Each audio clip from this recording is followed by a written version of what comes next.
Do you want to know how you can log into your mesh.ai account? If yes, then this video is specially for you.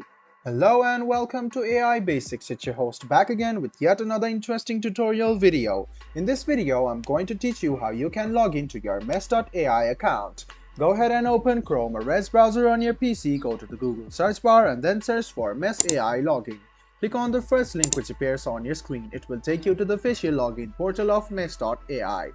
Or else, if you are not leaded to the site, it will lead you to the official page of mesh.ai and you can click login, which is on the top right hand side, and it will take you to this portal.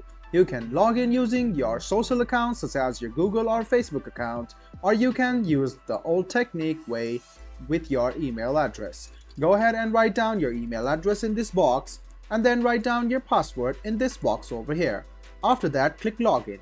This way you can sign in to your mesh.ai account using your email address.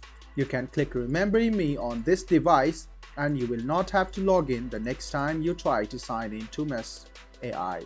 If you don't have an account yet, go ahead and click sign up now and create a mesh.ai account today. If you have forgotten your password, click on this link and you can recover your password quite easily. I hope this video about how you can log into your mesh.ai account was helpful for you. If you still have any kind of confusion, please do mention us on the comment section down below. Like the video, subscribe to the channel and do hit the bell button for more. Hope to see you in the next video as well. Until then, goodbye, take care and make sure you enjoy.